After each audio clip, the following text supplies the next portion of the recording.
Marytamm, First Generation, the Autobiography, read by the Timekeys Romana. Chapter 18, 2003, Whocruise. Anchors, Aweigh. Since the tragic capsize of the Estonia, which occurred a couple years after my visit to my parents' homeland, I had been understandably nervous about boat travel. I had been offered floating conventions before, and had turned them down, but now decided to take the plunge and travel to Los Angeles with my daughter, Lauren, to join a cruise bound for Mexico. She was interested in checking out American colleges with a view to doing a course in LA, and I was always happy to visit that city where I had great friends and loved to shop. Also, it seemed like a great opportunity for some fun, as I was not to be traveling on my own. Not only did I have Lauren with me, but I was also to join the other celebrities who had been invited along, namely Peter Davidson, the Fifth Doctor, Deborah Watling, and writer Keith Topping. So I was in a great mood when we touched down at LAX airport, despite the 12-hour journey in cattle class. We collected our bags, weary but in good spirits, found the arrivals hall, and waited. And waited. Dan Harris, the floating cons organizer, who was due to meet us, was nowhere to be seen. Luckily, I had some dollars on me, so after hanging around for nearly an hour, we took a taxi to the hotel. Not a great start, and one that did not augur well for our stay. My heart sank even further when we reached the West Coast Hotel on Long Island to find that Dan was not there either. Deborah and her friend, Alan Langley, whom I knew from various Who events, had arrived before us and were in a state of similar anxiety. Of our third Who guest, Peter Davidson, there was no sign. We threw ourselves on each other in a hysterical welcome and decided to try and contact Dan on his mobile, as Alan fortunately had his number. No reply. What to do? Thankfully, the hotel had a record of registration for us, so at least we had a bed for the night, which was not the case with the berths on the boat later, as you will hear. However, they insisted on taking our credit card numbers, which made us even more worried. What if Dan never turned up, and we would be stuck in the hotel with a huge bill and no means of contacting him?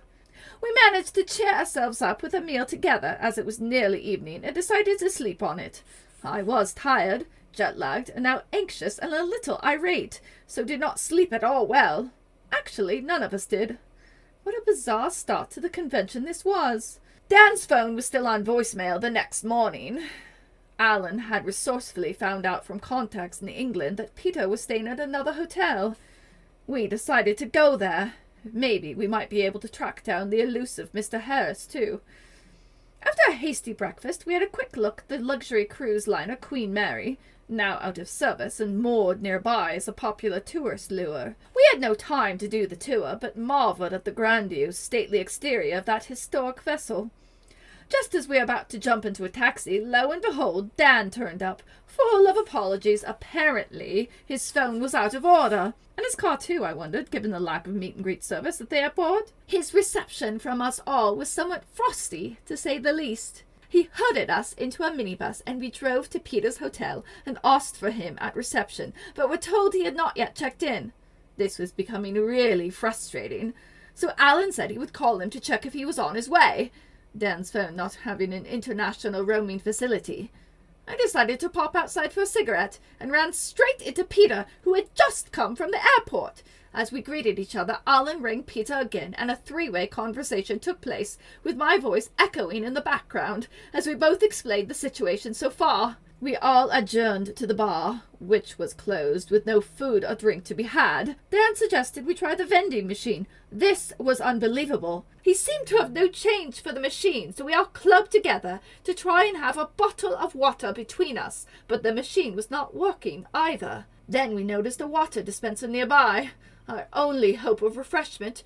We drank deeply as our moods darkened. Dan actually turned out to be a very nice guy. He was most contrite at the lack of any kind of welcome, and our expenses were eventually reimbursed, but although he was full of good intentions, it was clear that he could not organize the proverbial drinking session in an alcoholic beverage facility. We had to wait for the shuttle bus to take us to the ship, but Dan wasn't sure when it was coming. Peter and Alan saw one, decided that looked like it, and started loading our cases on board, only for Dan to begin unloading them again, saying he didn't think that was it. Needless to say, Peter and Alan were right. We were whisked away to the port. The weather was unseasonably cloudy, and indeed it looked like rain. So far it had been sunny and warm. Did this dark sky augur further gloom and doom? Unfortunately, it did. Preparing for our embarkation, we joined the long queues that snaked around posts and barriers for what seemed like an age, then began to fill in endless forms. Being asked for credit card details, we turned to Dan expectantly, who looked at us blankly. After much discussion, matters were eventually resolved when Alan told him firmly that it was just not on to expect us to pay for drinks at dinner. Peter was saying, "Go on, Alan, you sort it. We're right behind you." Well, a few paces behind you. Well, quite a few yards. That's when we all knew it was going to be a hoot. We were all rather tired by this time due to jet lag and dehydration, and somehow all managed to lose each other. On board ship, eventually, we began ringing each other on our mobiles, thank God for modern technology, to try and arrange to meet up. Our cabins, it transpired, were all on the same deck. There were 5 tiers in all, comprising the huge ocean cruiser somewhat inaptly named Ecstasy. It looked like a giant wedding cake close up and towered above us into the brooding skies. I was a little nervy. How could this monster ever float? The Queen Mary was tiny compared to this. After finding our cabin, which was the size of a doormat, Lauren and I sank back gratefully onto the narrow bunks for a well-earned rest. Almost immediately, an air-splitting klaxon blared out, causing us to jump up again, our hearts pounding. A deep, stentorian voice thundered instructions for lifeboat drill. Crikey. Was the boat sinking already? We hastily donned our life jackets and raced up to the assigned meeting place, joining masses of stampeding crowds along the way. The jackets were huge and bulky, and there were some comedy moments when people bounced off and against each other. What chaos! On the appointed deck we were told to sit down and be quiet, and rather reminded me of school assembly. And then a boring half-hour of lifeboat drill ensued. The ship was not sinking after all, as we perched in our life jacket hundreds on the hard deck benches, rather reminiscent of the last scene in Titanic. Whew, so this was normal practice on a cruise then. It would have been nice to be forewarned. Thanks again, Dan. We all immediately trooped back to our cabins about 4 hours from our arrival at the port. Give me air travel any day, and arranged to meet Peter, Debbie, and Alan. As we were in such close proximity, we decided to have a get-together in my cabin. A bottle of champagne had been thoughtfully provided, and it was begging to be drunk. Having peeled off the rather smelly life jackets, Lauren and I went up on deck to wave goodbye to Los Angeles en route for Mexico. I felt rather better now I could feel the ship actually floating and moving. This might not be so bad after all, and I'd never been to Mexico before. As ever, with the prospect of new horizons in sight, I cheered up immediately. As the sun sank, the others knocked on my cabin door, and we squashed onto the bunks, cheek by jowl, to mull over the story so far. As the wine was drunk, quite fast I may add, we became more and more hilariously silly, deciding that it had all been a great lark. Poor Alan had been overlooked when the bunks had been allocated, and was designated to sleep in Dan's cabin. All 3 men were tall and well-built, so it was not an easy exercise, it later turned out, for them all to maneuver to and from the cupboard-sized bathroom before settling down for the night. Dan had manfully volunteered to sleep on the floor. Alan looked wild-eyed the next morning, having had little sleep due to the loud snoring from his cabin mates, especially Dan, who had no trouble dropping off on his hard mat, but carried on magnificently under the arduous circumstances, going on to become our leader and spokesman when every conceivable detail of the already muddled agenda went haywire. What a star! Now we were settling into an easy and jokey companionship. I had only met Peter and Debbie briefly in the past, and it was gratifying to release that we were all of a similar mindset, namely, slightly off the wall, and quite plucky in the face of adversity, which was battled with humour. The air in the cabin became quite foul and fugged as we all dragged heavily on cigarettes. Debbie, Lauren, and I were smokers, and Peter and Alan decided within about 5 minutes that they were too. Pleasantly merry, we thought it a good idea to open a window to clear the cabin of smoke. Oh no! They were screwed tight, and we all remembered too late that, of course, portholes are not openable. We made a plan to meet in a different cabin each night from now on to pollute the air by rotation, as it were. We all had a free bottle of bubbly, Dan's little gift, so could at least have 3 more nights of free booze to boot. The terms of our work on the cruise were surprisingly flexible. We had no fee, just our flights and accommodation paid for. I had paid for Lauren's flight myself, so the idea was that it would be rather like a free holiday. The only stipulation was that we would dine with the Doctor Who fans in the evenings, and at the end of the week's trip, take part in an event, which I will explain later. For now, as we dressed for dinner, we just had the evening's performance to execute. I was amazed to discover that the ship, which held about 2,000 people, only had about 30 or so fans on board. So, during the day, we were more or less left to our own devices, not bothered by anything or anyone. It was a really cushy gig, and quite unlike the hard slog that I had come to expect at normal, land-bound conventions. I looked forward to 7 days of sunning myself on the spacious decks. Naive fool that I was. We entered the dining room and gasped in delight. Unlike the rather shabby, cramped cabin, this was a huge, gorgeously decorated, sumptuous ballroom filled with 70 or so large tables dressed with exquisite white tablecloths and sparkling silverware. Flowers spilled from tall vases, and low lighting glinted from overhead chandeliers. It was superb. We sat at our appointed tables and met the fans, who were all lovely. A new guest was introduced to us, Bob May, who played the robot in the original series of Lost in Space, a sci-fi classic, much loved by fans everywhere, but especially so in America. Bob turned out to be a wonderfully entertaining guy, telling corny jokes and keeping everyone amused with his wealth of anecdotes. His favorite joke was, "What's the hardest part of playing golf?" Getting out of the cart. And his second favorite, "I don't know a Doctor Who, but I know a Dr. Smith," which left us all a bit perplexed until it was explained that the latter was a Lost in Space character. Yes, okay, admittedly not the wittiest of wits, but we were hysterical by the time he told them for the 20th time. You had to be there, believe me. A very pleasant evening ensued, with the most delicious food, 5 courses in all, and excellent service, 10 out of 10 for that, at least. Wine and conversation flowed easily, and again everyone got on like a house on fire. We, the guests, started to relax and enjoy ourselves after the very difficult start to the trip. Moods and tempers lightened. We said our good nights and tottered away to our cabins for a good night's sleep, rocked in the arms of the ecstasy. I drifted off to the strangely soothing throb of the ship's engines in my ears, and the pungent stink of nicotine in my nostrils. The rocking of the ship became less soothing and more turbulent. I woke briefly in the night and registered this fact, dismissed it as a figment of my sleep-induced imagination. But when Lauren and I awoke the next morning, we gazed upon a stormy, pitching sea from our solitary porthole, and realized that our planned day of sunbathing was not now on the cards after all. We all convened for breakfast, the usual suspects, Peter, Debbie, Alan, and Lauren, and myself. The ship was due to stop at Catatonia Island that day, where a tour was scheduled for sightseeing and shopping. We had all been looking forward to it after all. The terms of the week's holiday, with its stop-offs on the way to Mexico, had been part of the lure. Now the rain was pelting us sideways from the open seas, with a freezing cold wind lashing the waves that sent spray surges onto the open decks. We helped ourselves to a buffet, piling our plates high with comfort food, and then went back down to our cabins to find something warmer to wear. I had one cardigan with me, and Lauren had a shawl which were to do service for the rest of the week. This was summer, after all.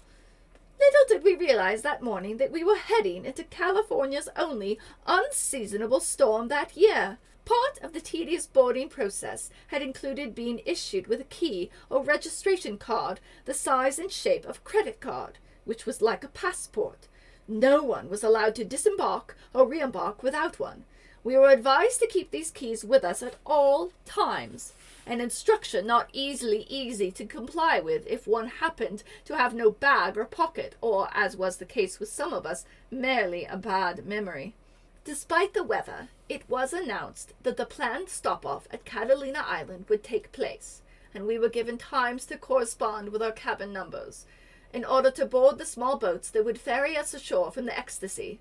This region of sea was where Natalie Wood had drowned in 1981, a fact on which I reflected soberly as we queued up to take our places on the boats.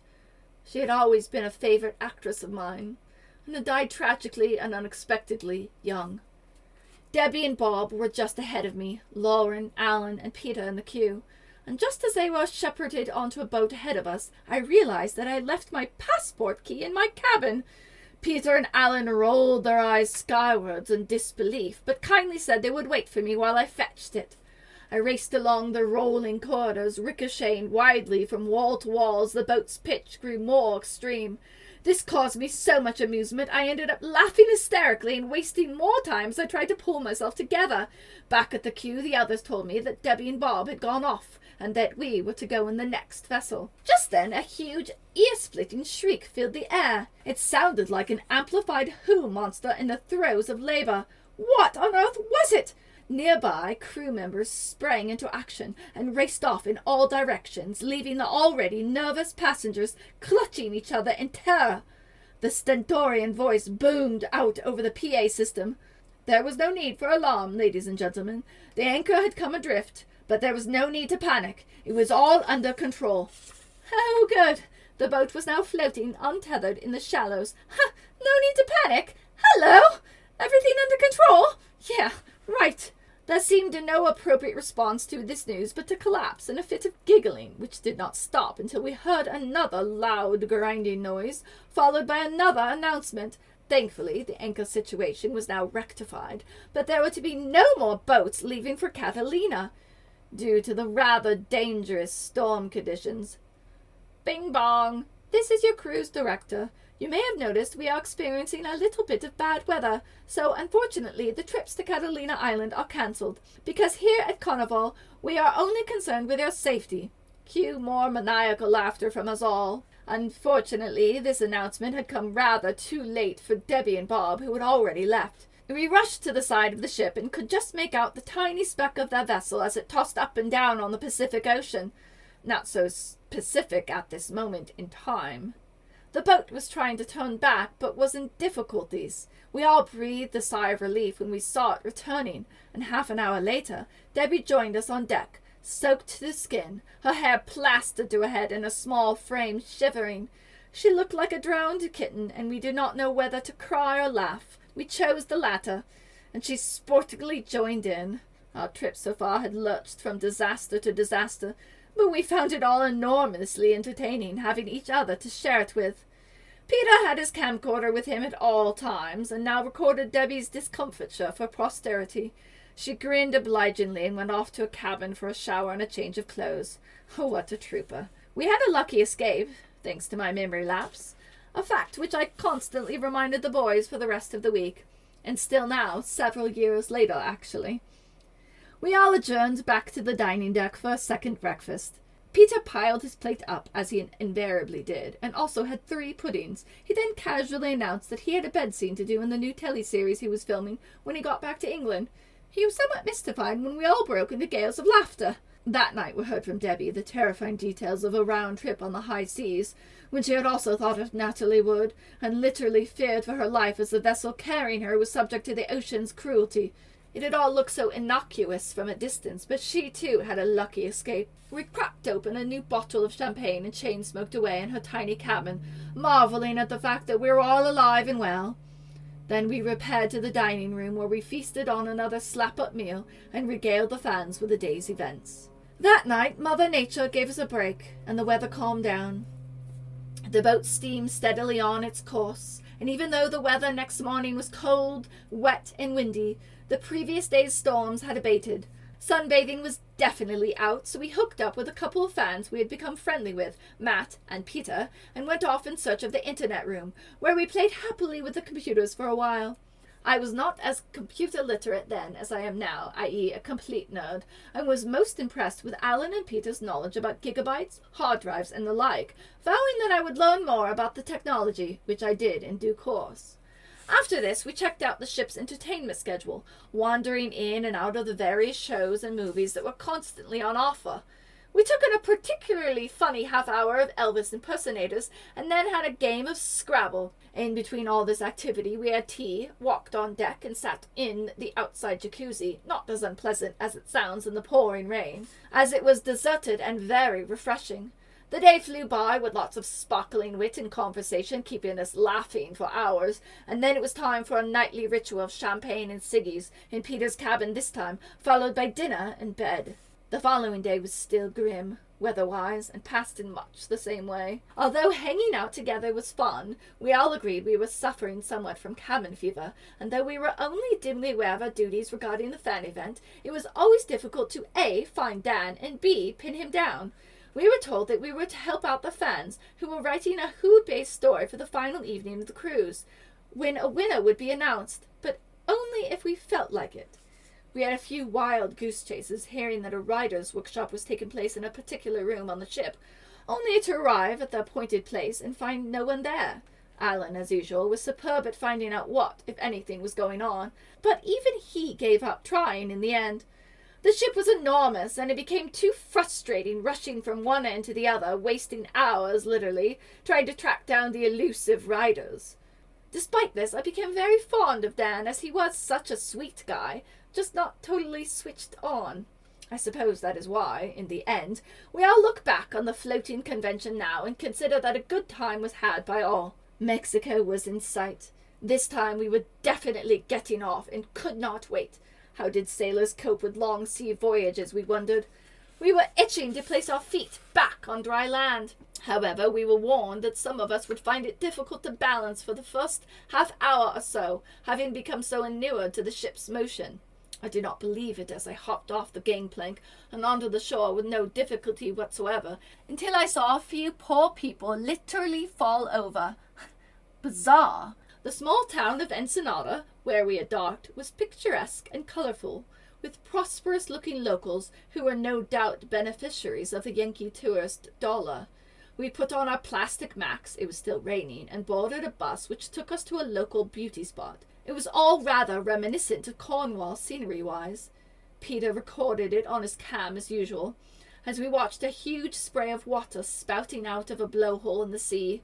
Others stayed to watch it below several times, but once was enough for me and Lauren, so we wandered not too far away to a street market, which we had spotted from the bus. Disappointingly expensive, I thought, even with the prized discount. Peter, Debbie, and Alan wandered over after a while, and we lunched in a local Mexican cafe before heading back to the bus, and thence the boat. A day on shore had provided a great tonic, and we were in even higher spirits that evening as we drank and smoked the cocktail hour away, back in my cabin again. We ordered another bottle of bubbles, why break the habit of a week time, for which we diligently shared the expense. We were nothing if not honourable.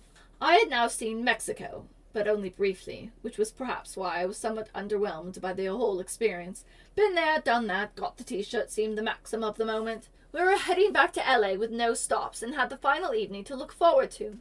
The fans had been working hard on their scripts, which were of a surprisingly high standard. Keith Topping, with whom we had hooked up only once or twice hitherto, he was writing in his cabin most of the time, was to be the judge, and all of us had by now managed to attend the non-obligatory workshop or two. It was in a mood of high expectation that we convened in the ship's library on the final night after dinner. We had danced a conga around the dining room and enjoyed the usual hilarity at the table. The library, like all the public saloons on the ship, was magnificent, kitted out in faux English antique style, with wooden panels and leather chairs. Discreet lighting glowed from green-shaded desk lamps. I was rather nervous, as I had to read out the story of the group I was monitoring, who had all put their heads together to come up with a gripping and imaginative tale. Peter, Debbie, and I read while the fans listened. Bob May introduced it all with a witty speech, and yes, you've guessed it, the golf cart and doctor jokes. We still laughed.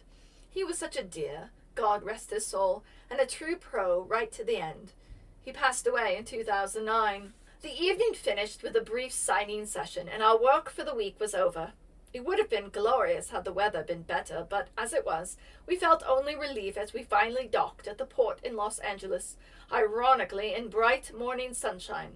Peter and Alan were somewhat miffed when their cases were mislaid and had to wait on the boat while the rest of us scampered off.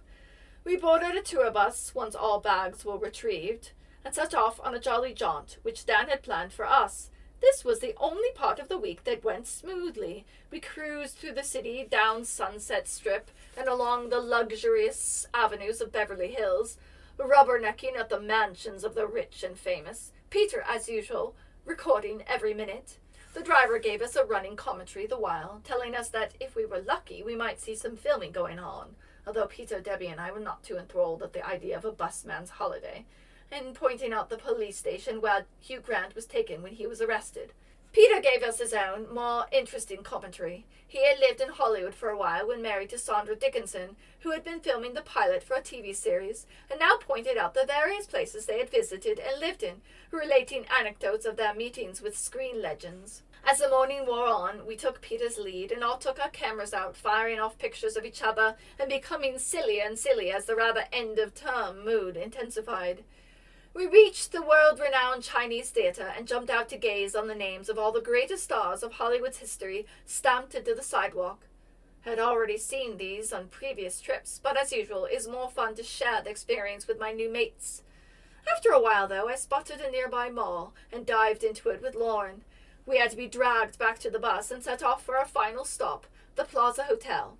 While Peter was doing the large Gallifrey Con, a yearly event in LA, which I was to appear at myself a couple of years later, Debbie and Alan were leaving for the airport to catch a plane to London, but with some trepidation due to some news reports that evening. The war with Iraq was imminent, and because of a security incident at Heathrow, the airport was closed, with army tanks lined up on the runways in preparation for terrorist activity. Luckily, the reports had been exaggerated, and their plane took off without delays, thank goodness.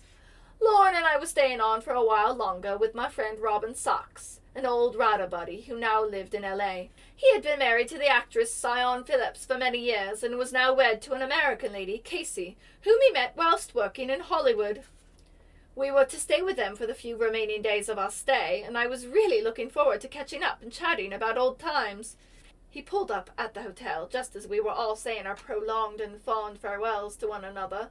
It was wonderful to see him, and we all chatted for a few moments before going off in our respective directions. We waved goodbye to Dan as we drove off until he was a mere speck in the rear window, then breathed a huge sigh of relief. Our adventure on the high seas was over, and now it was back to reality. The rest of our stay was peaceful and stress-free, and we eventually flew home feeling relaxed and happy. As for her course in L.A., Lauren decided not to go for it after all. She insists her decision was nothing to do with her cruise experience, but I am not too sure.